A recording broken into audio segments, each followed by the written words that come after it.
ক্ষতি কয়েক লক্ষ টাকা। তদন্তের আর্জি নিয়ে ক্ষতিগ্রস্তদের পাশে ডেপুটি স্পিকার আশিস বন্দ্যোপাধ্যায়।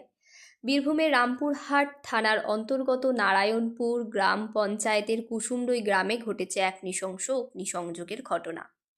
রাতের অন্ধকারে দুষ্কৃতীরা জমিতে গাদা করে রাখা 10 থেকে 12 বিঘা জমির পাকা ধানে আগুন ধরিয়ে দেয়।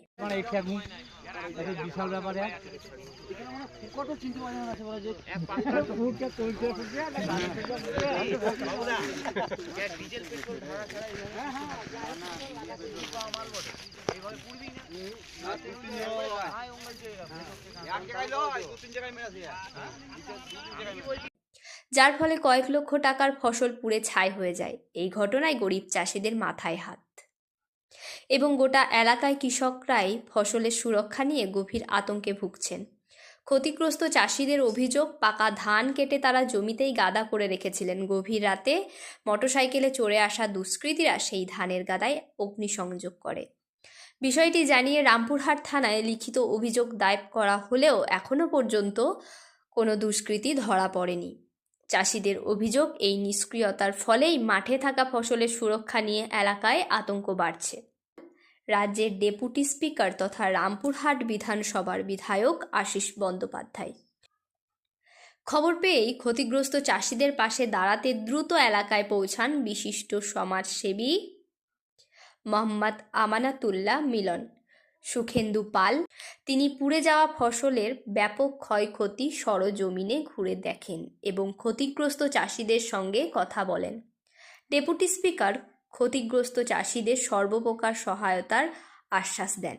পাশাপাশি তিনি অবিলম্বে বীরভূমের জেলা পুলিশ সুপার এবং রামপুরহাট মহকুমা শাসকের সঙ্গে কথা বলে এই ঘটনার উচ্চ পর্যায়ে তদন্তের অনুরোধ জানিয়েছেন, যাতে দ্রুত দোষীদের চিহ্নিত করে দৃষ্টান্তমূলক শাস্তি দেওয়া যায়। আজকে কি করলেন?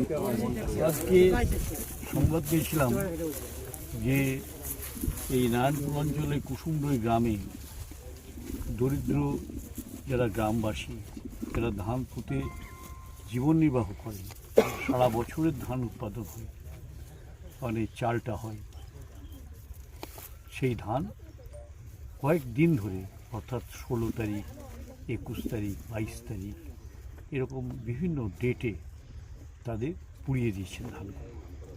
এবং সবথেকে বিস্ময়ের বিষয় যে যেদিন ওরা সভা করে মাঠ আগলানো, যেটা আগলদার বলে, সেই আগলদার নিয়োগ করার এবং তারা নিজেরা তৎপর হয়ে, গ্রামবাসী তৎপর হয়ে তারা চেষ্টা করছিলেন যে আগলদারি করার। সেই দিনই কী করে এই সংবাদ কারো কানে পৌঁছলো এবং সেই দিনই সন্ধ্যাবেলায় এই ধান আবার পুড়িয়ে দেওয়া হলো। অর্থাৎ এটা একটা চক্রান্ত। এই চক্রান্ত যারা করছেন, আমি আজকে মাননীয় এসপি সাহেব তার সঙ্গে কথা বলেছি এবং এসপি সাহেব জানিয়েছেন অত্যন্ত তৎপরতার সঙ্গে এই বিষয়টা দেখা হচ্ছে। গতকাল পুলিশ এসেছিল, কিন্তু আজকে আমি এসপি সাহেবের সঙ্গে কথা বলে যদি প্রয়োজন হয় সে তদন্তটাকে খুব উচ্চ পর্যায়ে তদন্ত নিয়ে গিয়ে কারা এই সমস্ত বিষয়গুলো করছে সেই বিষয়টা দেখা দরকার। আর দ্বিতীয়ত, এই বিষয়টাকে নিয়ে বিজেপির নেতৃত্ব, যারা নেতৃত্ব দেন, তারা কীরকম নেতা আমার জানা নেই, তবে তারা এসে এখানে একটা সাম্প্রদায়িক প্রচার করছেন যে তাদের সমর্থক নাকি এখানে বেশি।